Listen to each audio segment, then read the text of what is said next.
Welcome, folks, to another episode of Texonnect Voices, and I'm super excited. I'm here with Eric and Annan today, and why I'm excited about this particular episode is because we've talked about a lot of things around technology, but you know how passionate I am about the future, you know how passionate I am about the youth, and today we're talking about the future of work. What will work look like in a couple of years?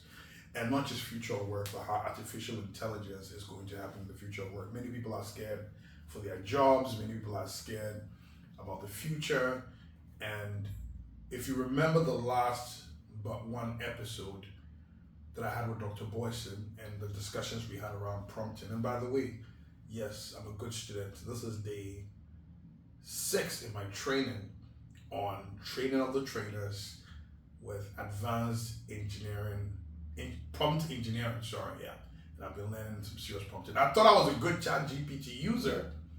I thought I was really amazing, but I've just realized that I didn't know much, and I've learned a lot over the last 5 days. So I'm very excited, but we'll get back to that later. So I'm here with Eric. I met Eric on the last Texonnect conference. I mean, he was one of our panelists, and then later I met him again at the Future of Work conference. And Eric's a pretty cool guy. He's a pretty intuitive person. So we've had a few conversations, and I was really excited about what he has to offer for the people in the ecosystem. And overall, he's a member of Texonnect. And so today I'm engaging him on artificial intelligence and how it interfaces with the future of work. But before we do that, let's establish ethos. Let's get to know Eric. Let's get to know the man behind the mask. Let's get to know what he's been doing. And maybe we can engage him some more. So Eric, welcome to Texonnect Voices. Oh wow, Marcus, thank you so much for the opportunity to engage with you.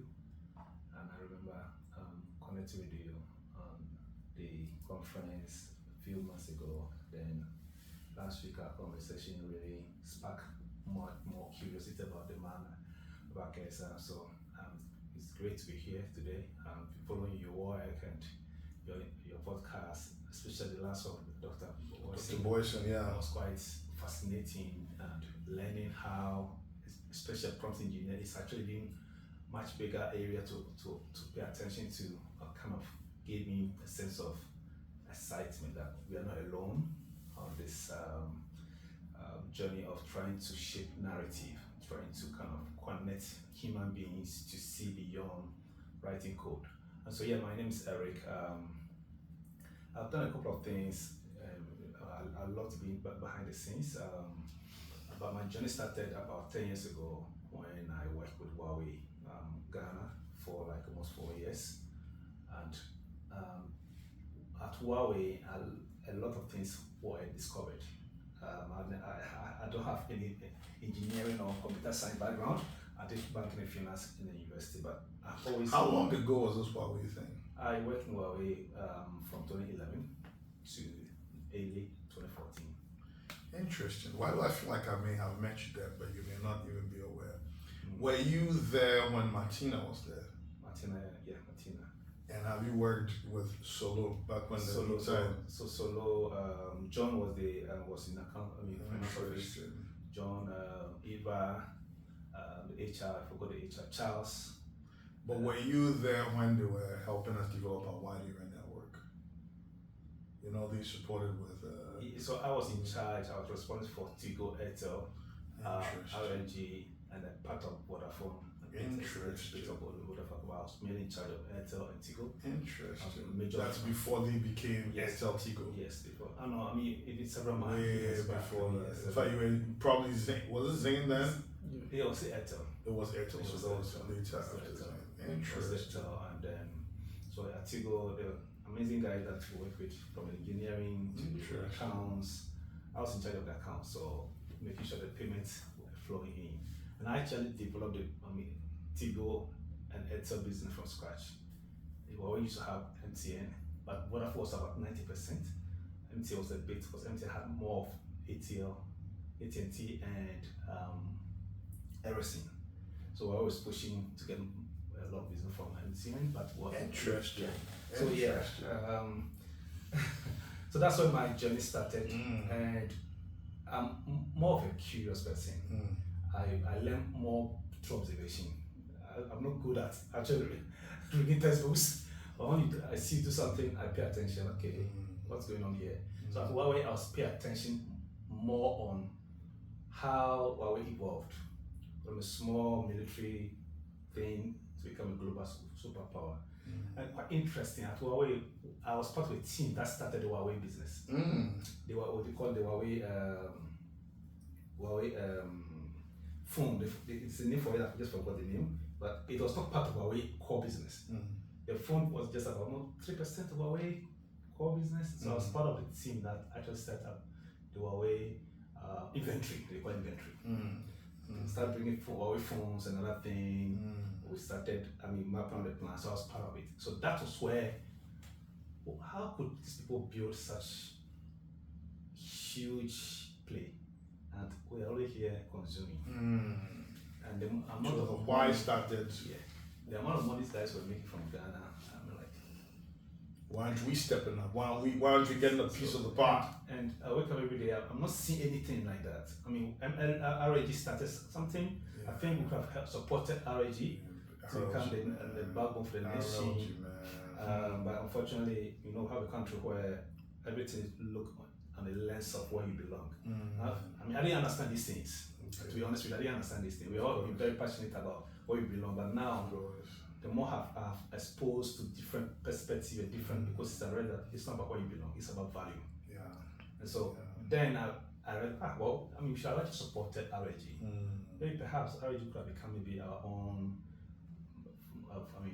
tech or phone manufacturing company today that will have employed millions of, maybe not millions, maybe thousands of people. So that's how things start.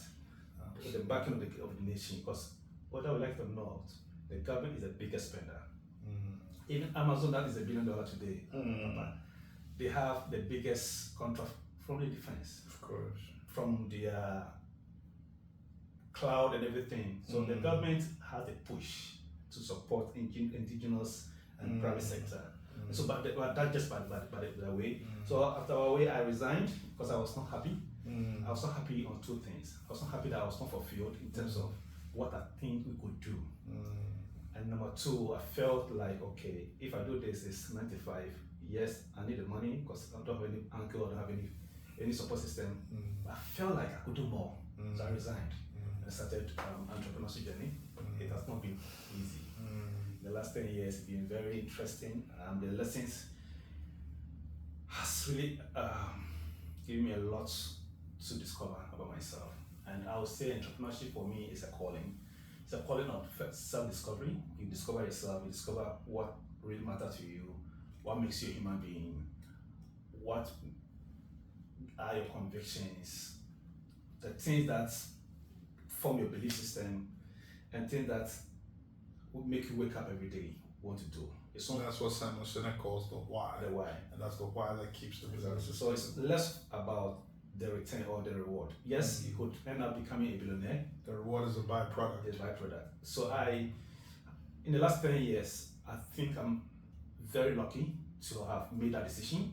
Maybe if I didn't make that decision, I would maybe make some little, have my houses, but that would not be a fulfilling journey. I turn back to that, I look at people that through our entrepreneurship, they have also found their reason, their why, their purpose, and their dream being anchored and light up across the continent. I feel like, oh my goodness, it takes only one person to cause significant shifts. And I found myself one of those that has enabled the continent and young people across more than 30 countries in the continent see beyond their borders. And I feel privileged and I'm humbled that some 8 years ago or almost 10 years ago I made that decision. And that decision was anchored through my friend. So somebody interested into business and I joined, and I introduced another friend of mine who were in the university together, who was the president of PUSAC, or he's called Jeremiah. And then Jeremiah said, and PUSAC is? PUSAC, Private University Students Association of Ghana. He was the president and I was the financial controller. So we worked together for a year, and then when I introduced him to him, an amazing gentleman, is Eric, some people can have the Inisika. That's what he said. So he said, we should go to Nigeria. At the time I had my twins, they were just 1 month old. Wow. I had to convince the mother that, look, Charlie, I need to go do Hustle small. so that I can be able to take care of my twins. It was supposed to be 2 weeks, it turned out to be 6 months. But Nigeria became the anchor for everything that I'm able to. How was that? The Nigerian trip was in 2015, July 4th. We landed, and the following day, a lady came for the presidency. She counted money, less than 20 minutes. The following day, she said, I want to send it to somebody. We went, and this person will be the 5th most powerful person in Nigeria. So what you're saying is that Nigerians don't waste time when they see potential. At all. No long terms. No long term. Once it's valuable, let's do it. Interesting. And once it's valuable, you can meet the president and he will listen to you. That's how supporting the Nigerian system is. So less red tape. Less red tape, less class system. I mean, so in 2015, I was a hustler. You know, I mean, that slang, I don't use it much. I was not in my time. My shoes was not good. This lady said, let's go to this man's house. We went, cheap the house. One house, more than 5 halls. And they were ushered into the final hall where the wife stays. And she said, sit down, my children. She didn't know me from nowhere. We sat down, we were not alienated, we were not looked down upon. She said, oh yeah, I hear you have some business, I'm interested, talk to me about. I pitched. In less than an hour, this woman counted $20,000 for me. That was the first time in my life I saw $20,000 in my lifetime.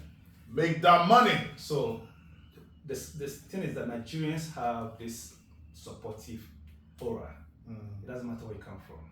I stayed in Nigeria for 6 years. None of my stay in Nigeria did anybody ask me where you're from. Abuja, I met who is who in Abuja. Then in Nigeria, I got introduced to blockchain, and that's how my blockchain journey would actually start. And I remember being part of a lot of early steam. When I joined blockchain, the first thing I joined was this scam. I didn't know because you didn't know it. Didn't know it. That was in 2016. 6 months down the line, this is not blockchain. So I stopped. Like I told you, I learned. Was it a crypto stuff? It was a crypto. A crypto platform called Onchain. It was popular across the world. Everybody was joining, but after 6 months, I realized that it was not really a coin. So I stopped. And I started my first company called Digital Cody. So Digital Cody was one of the first, even before Luno came to Nigeria. So what was Digital Cody? Digital Cody basically we were selling Bitcoin, buy and sell Bitcoin. And I remember buying one of my first Bitcoin from the founder of Yellow Card, Chris Morris, who today has raised almost $150 million in venture funding, building Yellow Card from Nigeria. Now they are in about almost 30 countries in Africa. Bought my first Bitcoin from Chris Morris. I sent the money through Singapore, and he sent me the Bitcoin. So Chris Morris and I had some very cool rapport. So he said, oh, Oga. So I'm not your guy. Now you're a billionaire. So that has been the journey. So Digital Code became very successful. I was selling Bitcoin. People knew me through trust. So most of the people that were buying Bitcoin, they would come to me. I'll sell Bitcoin to them. That was 2016, 2017. In 2018, I decided that I want to go bigger. So all the money I made from Digital Code, I decided to go found a crypto fintech platform called BitX.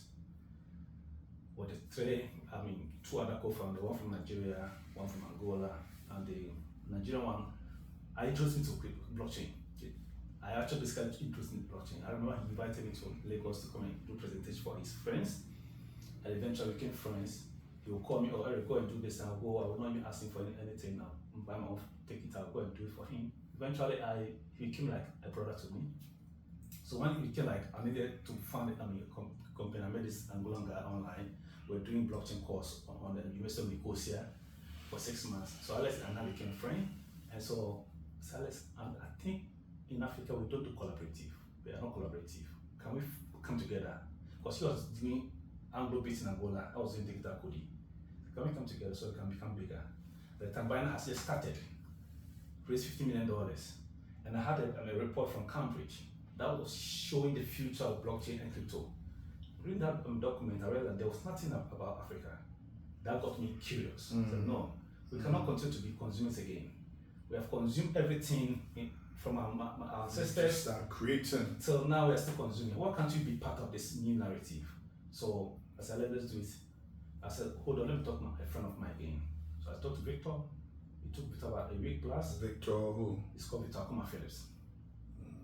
So I talked to Victor. Victor said, okay, let's do it. So we're 3 co-founders.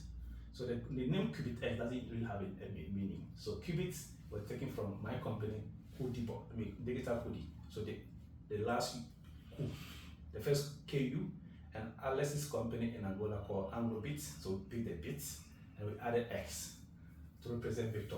As I'm the 3rd co-founder. So that's Qubit X. That's the story. Qubit X was primarily the most interesting crypto startup in Africa. We spread to almost 17 African countries within a year. We had teams from South Africa, Kenya, Uganda, Nigeria. Of course, I was the only Ghanaian in the team. Representing us hard. Yeah, as the vision behind it. Yeah. We built, and then eventually we built the fastest exchange in the world. Unfortunately, we didn't have liquidity. So the exchange didn't actually take off. So eventually we pivoted and built a wallet called KBS wallet, a wallet that enabled us. First time in the continent when first we tokenized Naira and the city back in 2019 for NGNX and GHX on Stellar blockchain. We did this, we piloted with over $500,000 in transaction quietly. How? If you wanted to send money from Nigeria to Ghana, you don't need to have dollar. All you need to do, the Naira, you mint it on the blockchain and then you swap it to CD and then you send to some mobile money. It was quite interesting. We are partnered with InterSwitch, one of the largest payment company at the time. They opened up the API to us. It was quite interesting. Eventually things happened. The politics of it, maybe some other day. I don't want to go into it, but eventually it just failed in 2021. I resigned and then handed over all my equity. I spent all my money with a cumulative value of almost $1 million that took me in terms of crypto value today.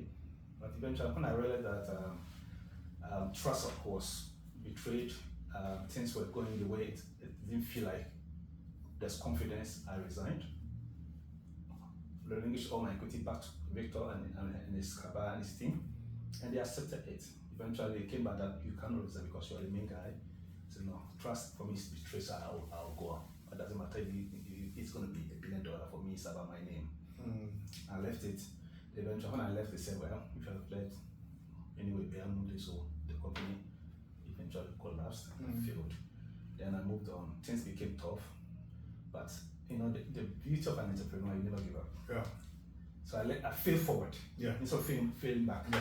So the failing forward was what gave another dream. So one day I was sleeping and I had a crazy dream. I woke up, I wrote everything I saw in the dream. And that's Aya. The dream of the name, everything, how it's supposed to be, I wrote everything. I still have it. And for those of you who may not know, Aya is actually one of the Indian crest symbols. And what does it mean? It's the fern. Yeah, it's a fern leaf. Yes. So when I woke up, I Googled, what's Aya? I saw, oh, Indian crest symbol. It means endurance and resourcefulness. Exactly. So okay, this is going to be the name of my next venture. But I don't like the endurance part because I don't feel endurance is enough. How long can you endure? So I changed the endurance and replaced it with resilience. So to us, Aya means resilience and resourcefulness. And since 2020, so we registered the company in Delaware, and we started working on it from 2021. It will be 5 years in October 2nd this year. And it's been interesting how solving the human problem can become. So the last 4 years. And what do you consider the human problem is? That's a beautiful question. So because of the experience I've experienced in the past venture, remember my trip to Nigeria through, it was an adventurous trip. Through that you learn a lot. You got to do blockchain crypto, you got scammed, you evolve, you start a company called Digital Cody, you saw some success, early kind of success, you became overly hyper. No, why are we not collaborating? Let's come together. Let's build a Pan-African movement, company that can actually enable us to be creators. you saw some successes, eventually co-founder, disagreement or a different approach, it failed, you learn a lesson, like, can we actually solve a co-founder market fit? Because for me, I realized that it's not about how much money you raise, it's about working with people who actually have the same level of conviction, believe in the why you call them on, and are all willing to be servants, be stewards, to rely on each other. That for me, I didn't see. So because I found myself in that soup, I said, I want to use AI to solve that problem. If I can solve that, then you think that we can have a shot. But in Africa, it's not a matter of low venture funding or capital. It's how understand about venture creation. It's how understand about value. Everybody want to occupy space of 100% on nothing. I prefer to have 0.1% of a billion. Exactly. It's about value. Collaboration. People. Yeah. We are very so attached to ideas that do not actually reflect in value. And I've studied the Silicon Valley model. It's greed. And greed move up. Capitalism, people, I keep telling you, we need to work on inclusion. This is a communal ecosystem. Yeah. Silicon Valley, it's competition, not competition. The same Amazon will see a young startup, instead of them to kill them, no, they'll fund them and become part of their marketing or their growth. Same way you see Meta today on Facebook now, Meta, they have invested other small, it's collaborative because they know that I cannot do it alone. If you win, I have stake in you, I also win. Yeah. I mean, Microsoft Cloud said, OpenAI, we have been here for the last 40 years, we can kill you, but what did they do? They funded them, right? So, but we all just want to have our thing. Everybody wants to be CEO of nothing. So for me, one of my ethos is, I don't need to be the man in front. If I can have a stake, that stake can give me $1 billion. I don't care who is in front. And I have to be a servant in your vision.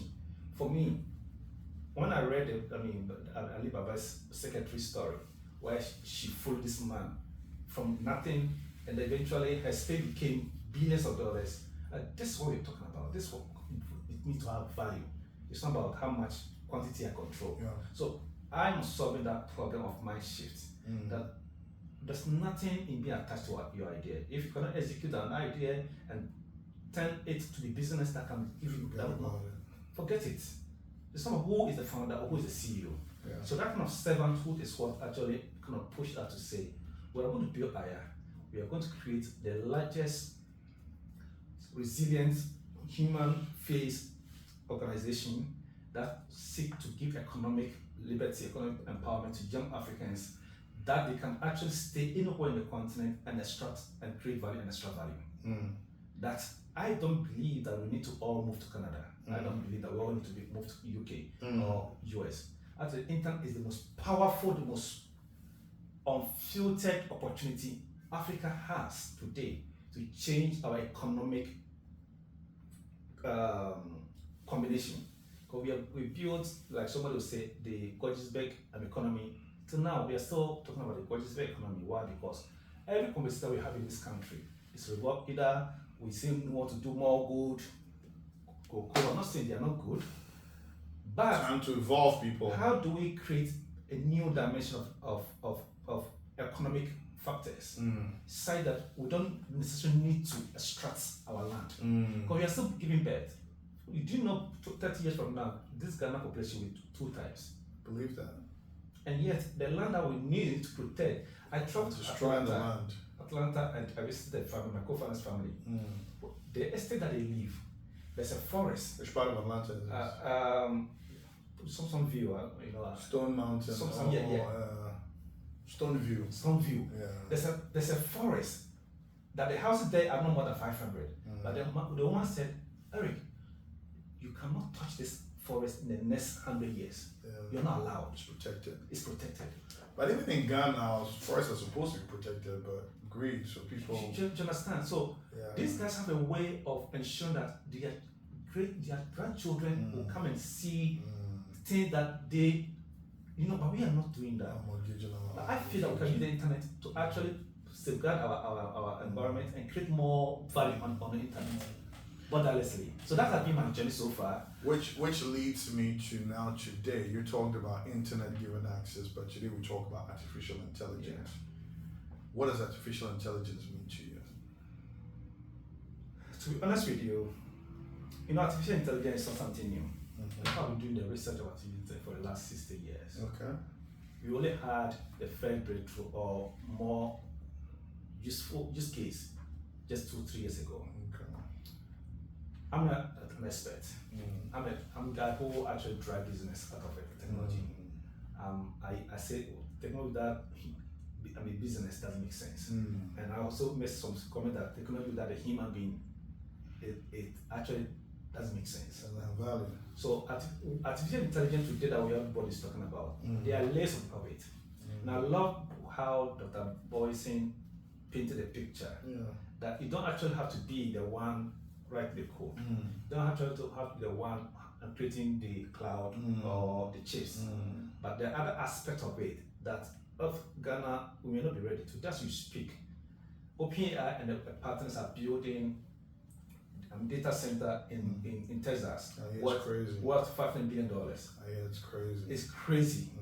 People are asking the question, if DeepSeek can do what they have done with quarter of the money you have spent, does it even make sense to build data centers?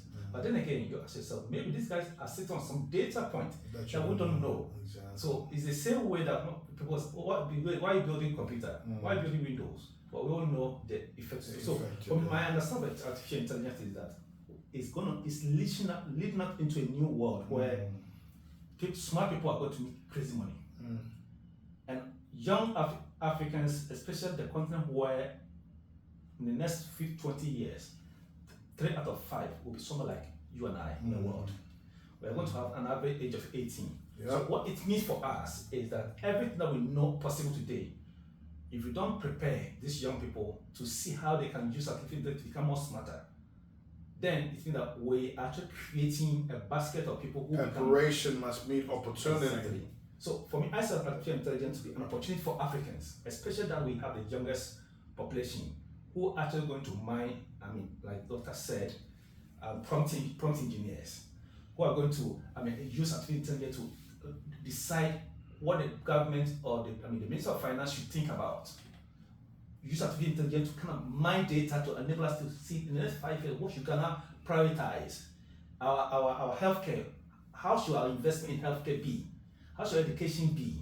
How should we position in terms of our trade? How do we position our agri sector? I think artificial intelligence provides us all these data points.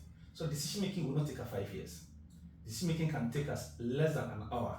We have succinct data points to make informed decisions. So as an opportunity, rather than seeing it as a way to kind of push people away. No.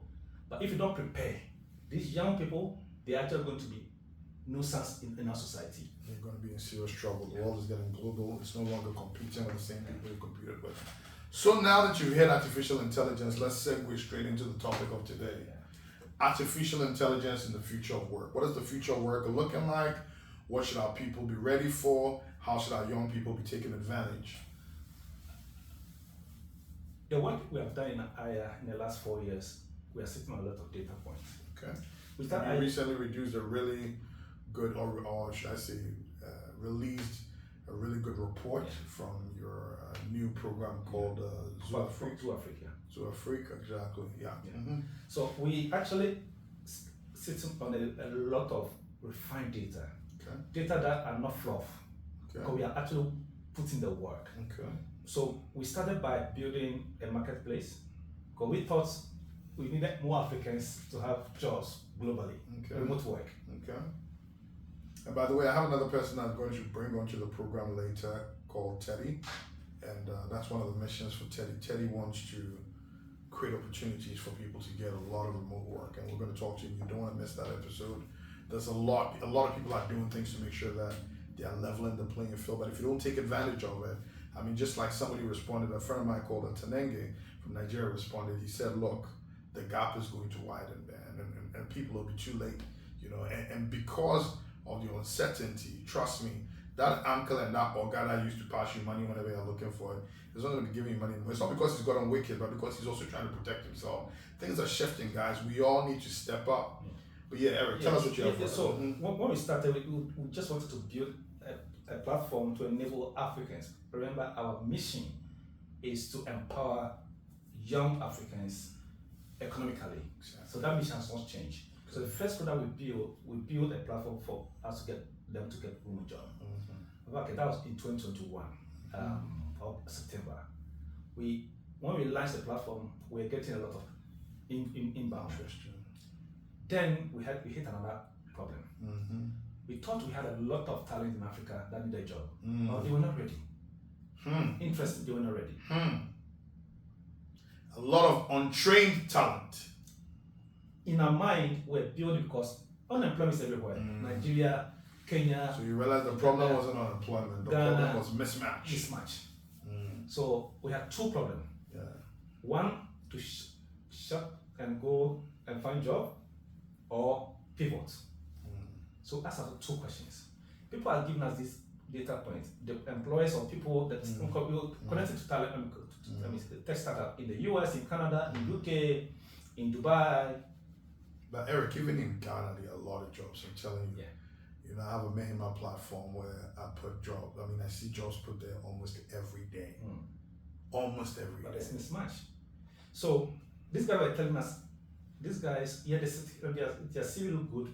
Well, the interview, no, they don't even know what they're talking about. Fluff. So what we did, AI generated CVs. So do you know what we did? We decided, we'll solve this problem. Okay, like that. And that's the mind of an entrepreneur. Everybody else will give excuses. He solved that problem. So we sunsetted the demand side, but we didn't have a demand. Of course. We need to ensure that the supply side was solid. So what do you do? It's we're going to train these people. I know as an entrepreneur in a tech field, you need 3 solid guys to build any tech product. You need an engineer, or we call it a software engineer, developer, programmer.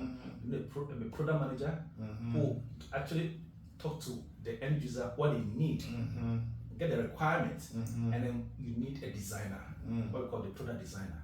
These are the 3 basic you need. By the way, people, just based on my conversation with Teddy yesterday, he visited, and Teddy was having a very interesting conversation with, I thought a lady friend. Actually turned out it was just AI. Showing him videos of my book, quickly transcribing it. She was looking at the video of Hey holding his camera, looking at my book, took a couple of texts, gave her analysis. I think this book is going to be good. Having a conversation like that with the best of friends. Teddy treats her politely, she treats him politely. Beautiful voice. Ladies and gentlemen, he mentioned 3 things. He said what? Designer. He mentioned what? Product manager. Engineer. He mentioned product manager. What if I told you Teddy has a couple of agents that work for him right now? All AI. Just gives them instructions, go home, forget it, he comes back, it's done. What am I saying? I'm saying that even though Eric is telling you those are 3 what you need right now, I'm telling you right now, even those are going to be done by AI. So you better pay attention. Even those are going to be done by AI. And by the way, Eric, you know what I did today? Today I just got up, I was a little frustrated, and I put out together a list of 21 things that I think everybody should build if they want to survive the rest of the year. These are soft skills. Started with communication, leadership, and a couple of other things. Now, interestingly, yesterday, Teddy and I had a conversation. We confirmed that communication is key to prompting. Communication is key to prompting. Now, yesterday in our lesson, Dr. Boyson said, not only that, but storytelling is a powerful part of prompting. So those soft skills that you're taking for granted is what's going to be the difference between whether you're going to get a job or not in the future. So, go on, Eric. So our training, we decided, we're not just going to train these guys, we are going to embed something unique in our training. So we create an acronym called the PACE. The PACE? The PACE. P-A-C-E. Okay. The PACE stands for problem solving, adapting, why problem solving. People don't pay because you have a skill. You pay because solve problems. You get to a team. The best entrepreneurs solve problems. So we are not just going to train people who are looking for a job. We're going to train people who are trying to solve problems. So that's why the PACE, the problem solving. Stop looking for a job and acting like you're looking for charity, saying, help me, I need a job. and start telling us what problem you can solve. I can do this for you. You know, there was a time when Microsoft are here when they interview you and then say, what can you fix in the company? Or what do you see in the company that you're going to fix? That is the mentality we need. Go on. So adapting. Adaptability You is important. You don't say this is how we do it. Yeah. Oftentimes you hear people, this is how we do it. Blockbuster. Yeah. Netflix killed them. Yeah. Kodak. Gone. So this is how we do mentality. Nokia. This is how we do mentality is still in across the continent, in our public services, in places where you see stagnation, this is how we do mentality. What if it can be done different way? Why not? So we apply the adaptability mindset, which kind of picked a bit of the first principle thinking. You ask 5 why? You ask another why. By the time you're asking the 5th why, you have answer to the problem. Exactly. By the way, anybody who's not heard about first principle thinking, there's actually something we call mental models, and mental models are systematic ways of thinking that some great people have used, and they've realized that it works, so other people adopt it. You may want to go and do research. Right now, ChatGPT is your friend on mental models, some of the popular mental models, economies of scale, demand and supply, all these are mental models. Learn to apply mental models and it'll make your life much, much better. Yes. So that's adaptability. You have to be flexible. Okay. You don't need to go into a team and with a stereotype.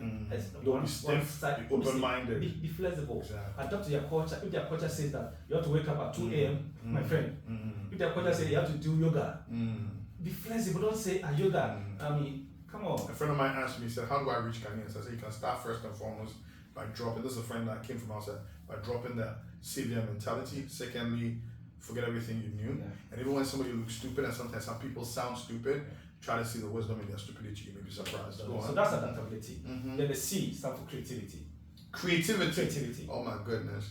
See, Eric is now letting me get fired up. You know, John Maxwell talks about 4 zones that we operate in. There's the coasting zone, those who want to barely do anything. Those guys are just, I'm not going to talk about them. Then there's the comfort zone. A lot of people do that. You do what you're comfortable with. Then the next level is what we call the challenge zone. You challenge yourself to do what you've never done. But the best part, the highest part, is what we call the creative zone. And this is where you think like you've never thought before. And creativity is so important. It's one of those top skills that you need to have for the future. Go check out World Economic Forum and all those other places. So creativity is constantly, it's not a rocket science. We want to go to Kumasi. We could use Nkoko. We could use Asimfosu, because I saw you use Busu different ways. Then you say, oh guys, I think can actually use drone. Ooh, I didn't see that one coming. Do you get it? So you're constantly thinking about how best we can achieve the same result using less time so it can be more productive and then bring more revenue. Because at the end of the day, the company needs to make money. The one that enables them save time, make more money is the one that artificial intelligence can never replace. You know, there's something I was saying in my 21 this thing, that impossible must be a reality. And I said anything that you're doing that you didn't consider impossible before is adding no value to society. And that everything we see today that was an advancement was something that was considered impossible till somebody found a way to make it possible. So we all need to be looking at the things that we consider impossible and finding ways to solve them. That is really how we give society value. So that's creativity. Then the last one, which is my biggest, and the one that I live with, empathy. Ooh, now that's what emotional intelligence. We spoke about that. Empathy is the most powerful attribute or attribute of life. It's a soft skill that if you master it, there's no where. Tell us why. It's empathy, it's not compassion. It's different. Sympathy and empathy are different. They're different. They'll teach you that very quickly in customer service. Empathy enables you to synthesize, to be in a problem with the people. Exactly. You can't solve a problem for people with who you cannot relate to, whose shoes you cannot walk in. That is a savior complex and it doesn't help. You need to put yourself in those shoes and see things from your eyes. Empathy enables you to adopt the servanthood leadership. Empathy enables you to be selfless. Empathy creates a room for people to be more creative. You allow a team that enable you to have voice. Empathy gives you the strength to be vulnerable. That you don't see a better idea as a competitor to you, as a competitor to you. So empathy is such a powerful tool that I personally, I didn't even understand it until I was using it. Beautiful. So we use this for acronym to train our people. Guess what? What? We just wanted to train few, just to make revenue. And just, entrepreneur, you just want to make money. But we didn't have the resource to do that. So I was in Spain for a conference. One of our VCs invited for a conference, and I was at a coffee shop having a conversation. And this guy just came in. Said, "Oh, tell me about it." So, well, this we are doing this. We're trying to train because we're getting more inbound. So, send me a proposal. We got our first grant from Coinbase, the largest publicly listed crypto company. Listed on Nasdaq. So we are in Ghana here. We're still contemplating if this crypto is a gizzard or it's an elephant. It's not a gizzard. It's money. And Coinbase is a public listed company. Today, Coinbase itself, their venture arm of Coinbase, has given them more wealth than Coinbase itself. That's the kind of mindset Aya is creating in Africa today. So Coinbase gave us our first grant, 150K. To train 50 people. That was the mandate. But in Africa, you have to squeeze. So we had 4,000 applications for the first announcement that we did. No marketing, no nothing. Just put it there. Wow. I want to train on 3 key product team: smart contract engineers, product designers, and product managers. We had 3,900, something almost 4,000 applications from 34 countries. We did for virtual. In fact, 3 Ghanaians from the first cohort. 3 of them today, one of them is working with hotel.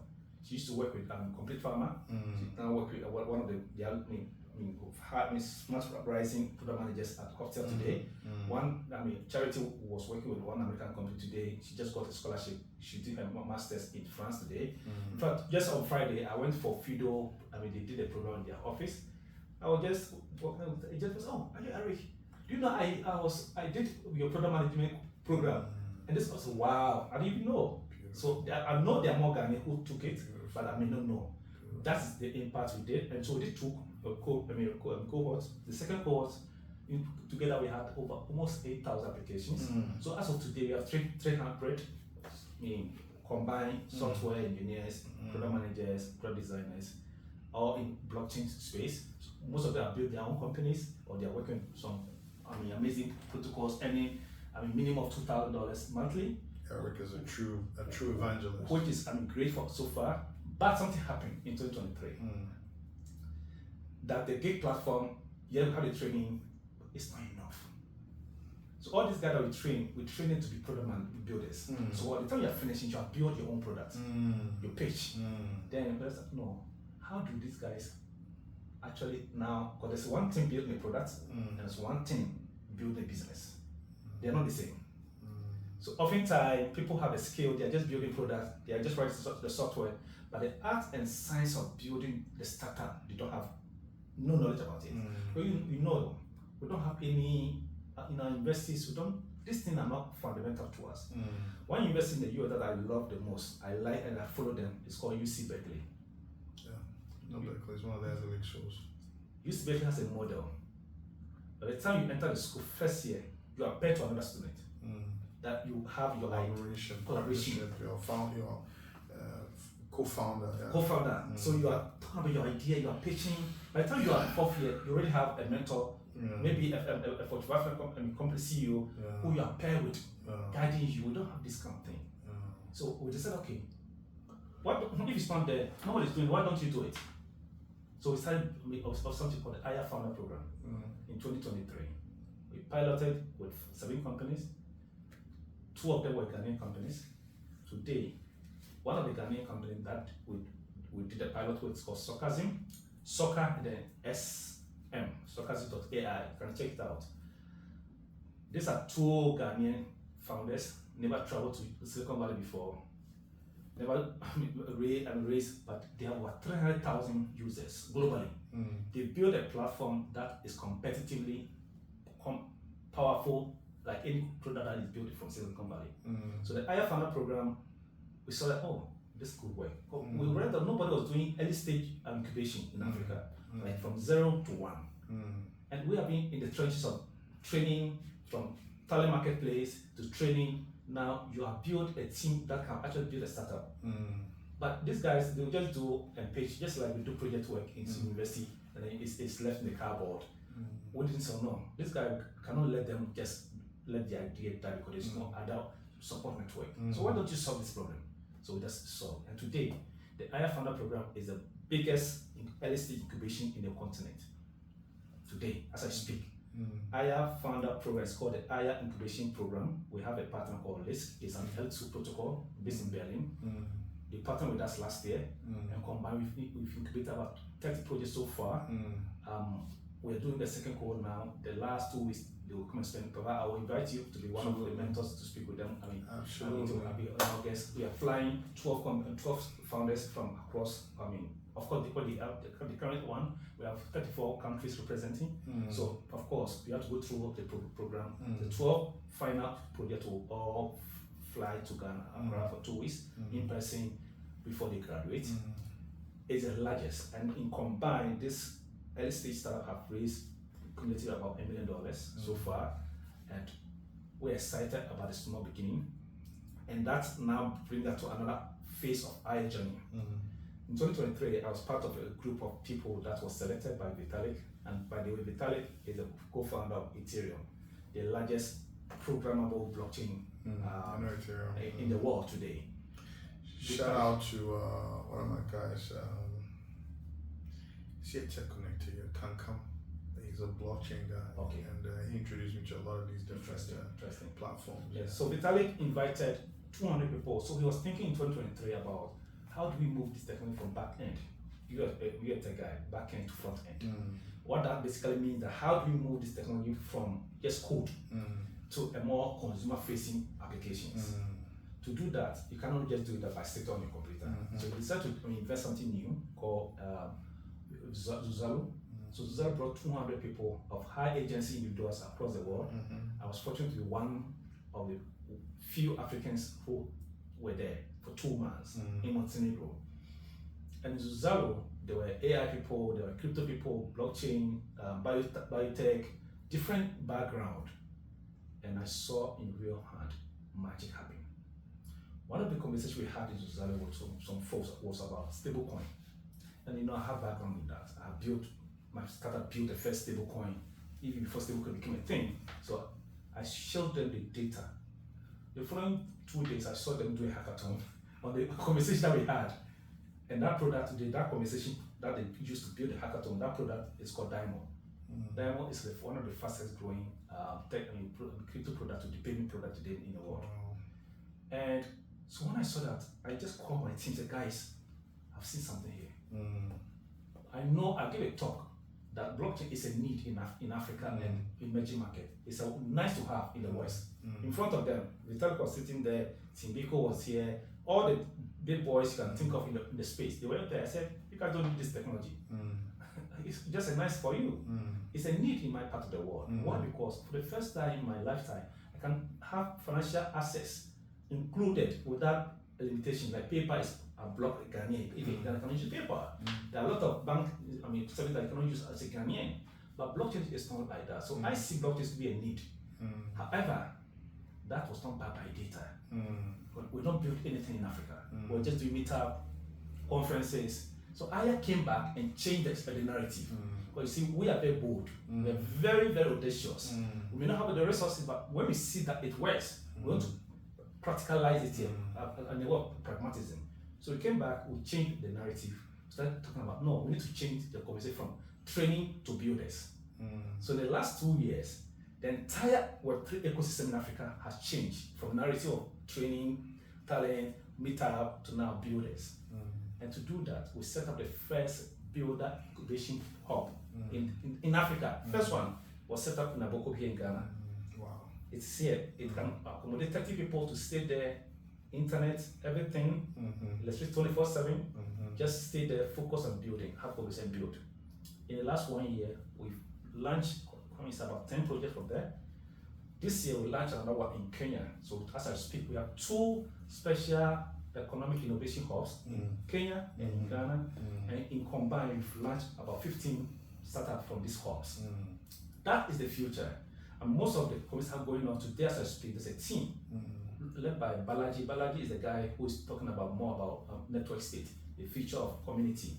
Now, when you're talking about AI, do you know what is going to be the most important thing in the future because of AI?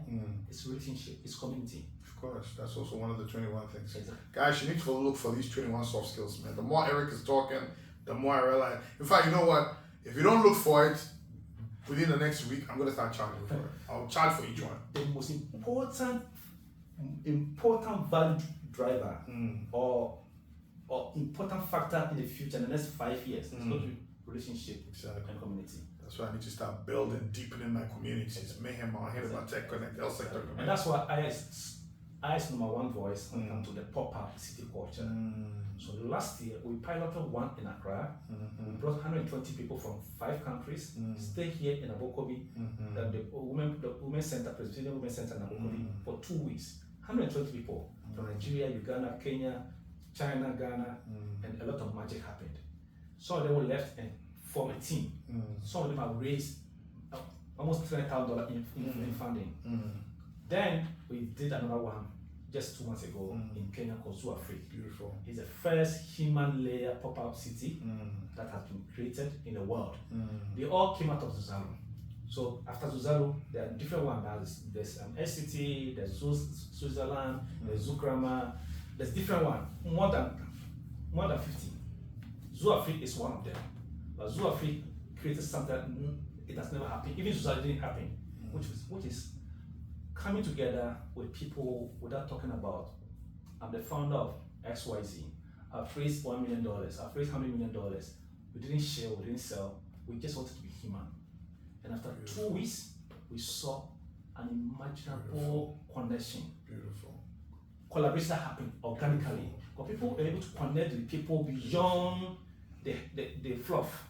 And I'm able to engage you on a human level. Yeah. And at the end of the day, when we finished ZuAfrique, and we did a report, we did a survey. The report that we didn't just create it. It is people's own reflections and their own experiences of mindfulness. This has shifted my way of thinking. Of course. I'm going to build better. Now I know that it's about the human first. It's not about just writing code or just thinking that my technology is the best. No. Of course. Do you know how many great community people have built because of ego? Died.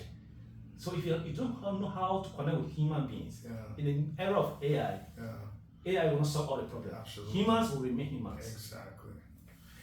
Guys, we're about to wrap up, but let me tell you this. I didn't tell Eric this. Eric, I'm going to challenge you on screen.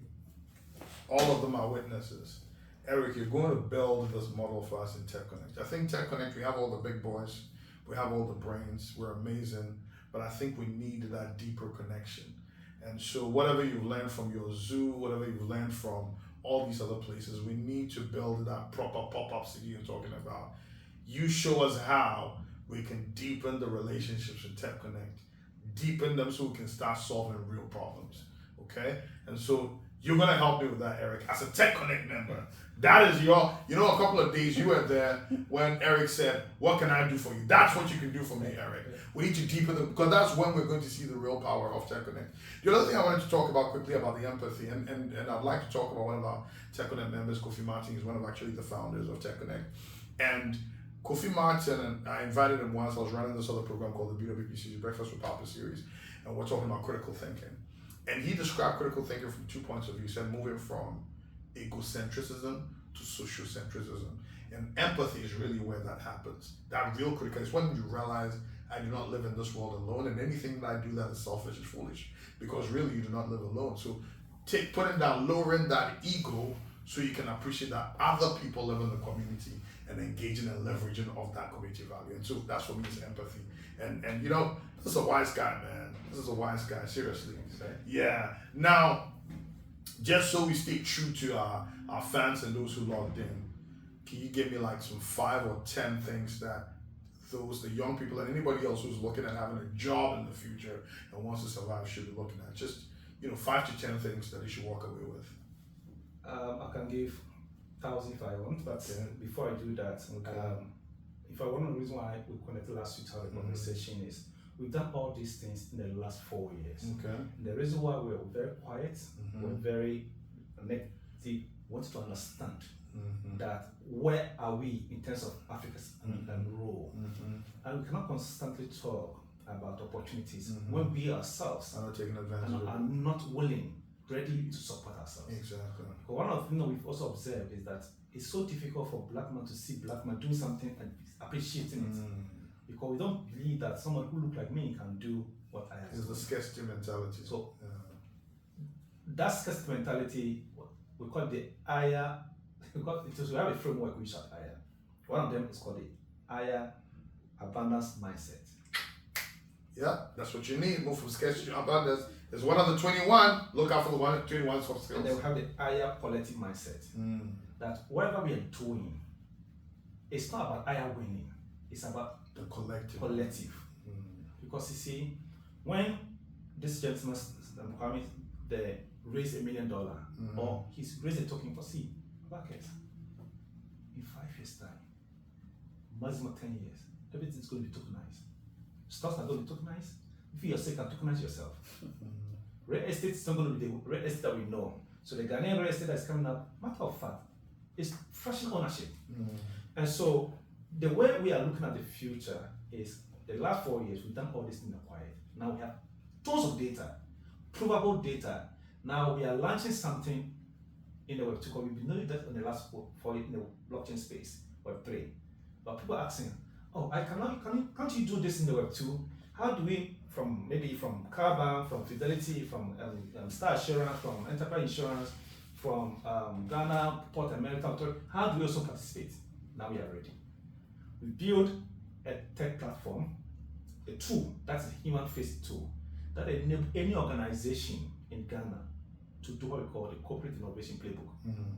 What that simply means, the same application or the same principle that most Fortune 500 companies do, without they telling you, but they have R&D, about 3 to 5% of their budget on R&D. That R&D doesn't just do research. They invest, they run innovation playbook. So they see young students, in Berkeley, they sponsor $100,000 hackathon. These students do the challenge. They find the great idea, the student that did it, either they employ them or they fund that idea and they become part of their portfolio. Of course. We don't have that playbook in Africa. IS launching the corporate innovation. We start from Ghana. We started with a roundtable 25th of June, which I will need your help to invite some of the amazing CEOs. You are invited, people. All the big boys on the platform. Show up. So let's have a conversation. Can we model some of the Silicon Valley? But I also don't believe that everything Silicon Valley will work in Africa. Because some of their economic indicators are not the same. People are thinking, how do I get internet? I don't have a job.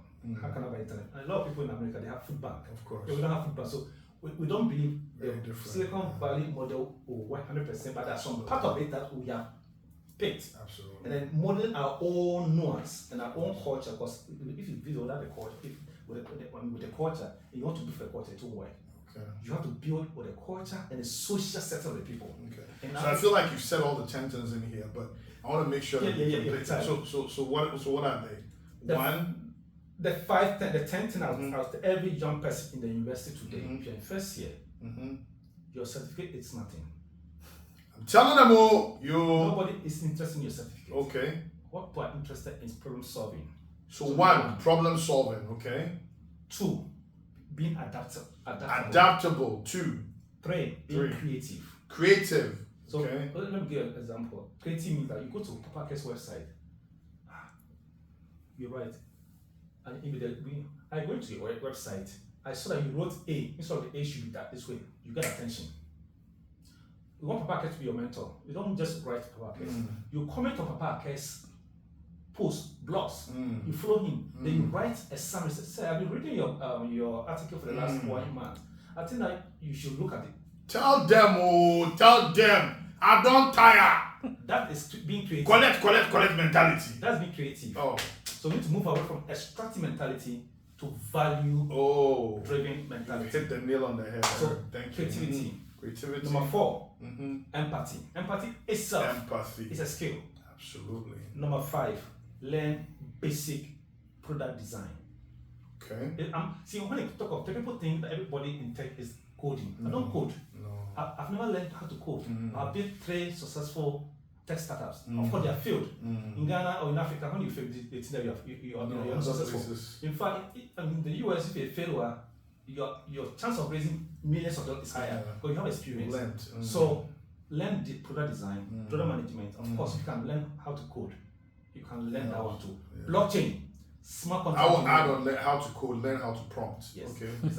Blockchain engineering, smart contract, learn smart contract. Okay. Learn content creation. Still AI is there, but there's a touch. There's a way prompting. Yes. Content creation. Learn how to do human relationship.